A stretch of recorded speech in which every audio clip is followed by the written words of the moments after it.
Hi hello friends, ನಾವು ಇವತ್ತು ನೋಡಿದಾಗ ಫಂಕ್ಷನ್ ಅಂದರೆ F1 ಇಂದ F12 ತನಕ ಯಾವ್ದು ಶಾರ್ಟ್ಕಟ್ ಯೂಸಸ್ ಆಗ್ತದೆ ಅನ್ನೋದ್ರ ಬಗ್ಗೆ ತಿಳ್ಕೊಳ್ಳೋಣ. ಸೊ ವಿಡಿಯೋ ಸ್ಟಾರ್ಟ್ ಮಾಡೋಣ.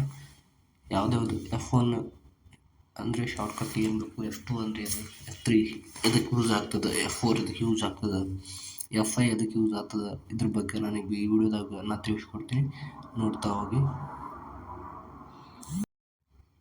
ಕಂಟ್ರೋಲ್ ಮತ್ತು ಆಲ್ ಪ್ಲಸ್ F1 ಹಿಡಿಯೋದ್ರಿಂದ ಏನು ಬರುತ್ತೆ ಅಂದರೆ ಸಿಸ್ಟಮ್ ಸಮರಿ ಡೀಟೇಲ್ಸ್, ಅಂದರೆ ಸಿಸ್ಟಮ್ದು ಏನೇನದು ಗ್ರಾಫಿಕ್ಸ್ ಏನದ ಅನ್ನೋದ್ರ ಬಗ್ಗೆ ನಾವು ಇಲ್ಲಿ ತಿಳ್ಕೊಬೋದು. ಬೇರೆ ಎಲ್ಲರೂ ಇದ್ರೊಳಗಡೆ ನಾವು ಒಂದು ಕಂಟ್ರೋಲ್ ಆಲ್ F1 ಹೊಡೆಯೋದ್ರಿಂದ ನಮ್ಗೆ ಈಸಿಯಾಗಿ ನಾವು ಸಿಸ್ಟಮ್ ಕಾನ್ಫಿಗರೇಷನ್ ನಾವು ತಿಳ್ಕೊಬೋದು. ಒಳಗೆ ಹೋಗಿ ಸೆಟ್ಟಿಂಗ್ಸ್ನ ಹೋಗಿ ಹುಡ್ಕೊಂತ ಇದು ಬರಲ್ಲ. F2 ಅಂದರೆ ಏನು, ಶಿಫ್ಟ್. ಹಾಗೆ F2 ಈ ಶಿಫ್ಟ್ ಹಿಡಿದು F2 ಹೊಡೆಯೋದ್ರಿಂದ CPU ರ್ಯಾಮ್ ಸ್ಪೀಡ್, ಅಂದರೆ CPU ಒಳಗಿನ ರ್ಯಾಮ್ ಸ್ಪೀಡ್ ಎಷ್ಟದ, CPU ಟೋಟಲಿ ಎಷ್ಟು ನಡೆದ ಸ್ಪೀಡ್ ಅನ್ನೋದ್ರ ಬಗ್ಗೆ ತೋರಿಸ್ತಾ ಡಿಸ್ಪ್ಲೇ ನನಗೆ ನೋಡಿ ತೋರಿಸ್ತಾ ಇದೆ ನೋಡಿ ನಿಮಗೆ. ನೋಡಿ CPU 57% ರ್ಯಾಮ್ ಈ ಥರ ತೋರಿಸ್ತೀವಿ ನಮಗೆ. ಅದೇ ರೀತಿ ಕಂಟ್ರೋಲ್ ಪ್ಲಸ್ F2 ಹಾಗೂ F2 ಹಿಡಿಯುವಂತ ಏನಂದ್ರೆ ಪ್ರಿಂಟ್ ಪ್ರಿವ್ಯೂ. ಯಾವುದೋ ಒಂದು ನಾವು ಡಾಕ್ಯುಮೆಂಟ್ ಮಾಡಿರ್ತೀವಿ ವರ್ಡಲ್ಲಿ, ಅದನ್ನು ಪೇಜಲ್ಲಿ ಯಾವ ಟೈಪ್ ನೋಡ್ಬೇಕಾಗಿರುತ್ತೆ ನಾವು, ಅಂದ್ರೆ ಪ್ರಿಂಟ್ ಮಾಡೋಕೆ ನೋಡ್ತಿಲ್ಲ ಅದನ್ನು. ಹಾಗೆ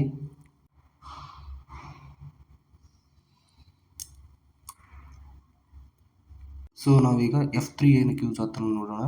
ಈ ನೋಡಿ F3 ಶಿಫ್ಟ್ ಹಾಗೂ F3 ಇದನ್ನು ನಾವು ಹಿಡ್ಕೊಂಡ್ಬಿಟ್ರೆ ಈ ತೋರಿಸಿದೆ ನೋಡಿ ಇಲ್ಲಿ, ಅದನ್ನು ಆಲ್ಫಾಬೆಟ್ ಕ್ಯಾಪಿಟಲ್ ಮತ್ತು ಸ್ಮಾಲ್ ಸೈಜ್, ಅಂದರೆ ನಾವು ಹಿಡಿಯೋ ಆಲ್ ಸೈಜ್ ಒಂದು ಪೇಜ್ ಇದೆ ಅಂದ್ಕೊಳ್ಳಿ, ಅದನ್ನು ಶಿಫ್ಟ್ ಹಿಡಿದು F3 ಹಿಡಿದ್ರೆ ಆಲ್ ಎಲ್ಲ ಆಲ್ಫಾಬೆಟ್ ಸೈಜ್ ಕ್ಯಾಪಿಟಲ್ಲು ಆಗುತ್ತೆ. ನಾವು ಶಿಫ್ಟ್ ಹಿಡಿದು F3 ಹಿಡಿದ್ರೆ ಸ್ಮಾಲ್ ಕೂಡ ಆಗುತ್ತೆ. ಈ ರೀತಿ ಅಂದರೆ ಇವೆಲ್ಲ ಶಾರ್ಟ್ ಕೀ ಯಾವುದಕ್ಕೆ ಯೂಸ್ ಆಗುತ್ತೆ ಅಂದರೆ ನೋಡಿ, ಈಗ ಒಂದು ಪೇಜಸ್ ಇದೆ, ಅದನ್ನು ನಾವು ರೀಟೈಪ್ ಮಾಡೋಕೆ ಜಾಸ್ತಿ ಲೇಟ್ ಆಗುತ್ತೆ. ಅದ್ರ ಸಲ ಶಿಫ್ಟ್ ಹಿಡಿದು F3 ಹಿಡಿದು ಸಾಕು, ಸ್ಮಾಲ್ ಇರೋದು ಕ್ಯಾಪಿಟಲ್ ಆಗುತ್ತೆ, ಕ್ಯಾಪಿಟಲ್ ಇದ್ದು ಸ್ಮಾಲ್ ಆಗುತ್ತೆ.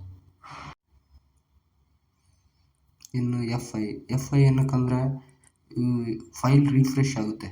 F5 control plus F5 ಹಿಡಿಯೋದಂಥ file ಯಾವುದೋ ಒಂದು ಫೈಲ್ಸ್ ಇರ್ಬೋದು ಅಥವಾ ಎಲ್ಲನೂ ರಿಫ್ರೆಶ್ ಮಾಡಿ ಹೋಗುತ್ತೆ, ರಿಫ್ರೆಶ್ ಆಗುತ್ತೆ. ಇದು ರಿಫ್ರೆಶ್ ಮಾಡೋದಕ್ಕೆ ಯೂಸ್ ಆಗುತ್ತೆ. ಕೆಲವೊಂದು ವೈರಸ್ ಇದ್ದು ಕ್ಲಿಯರ್ ಆಗುತ್ತೆ.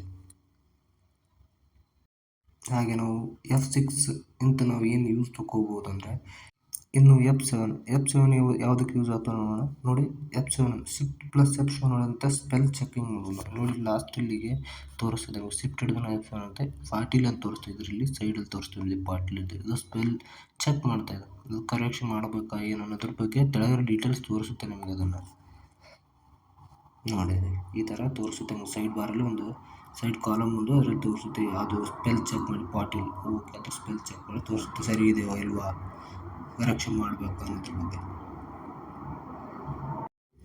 ಇನ್ನು F8 ಬಂದುಬಿಟ್ಟು ಶಿಫ್ಟ್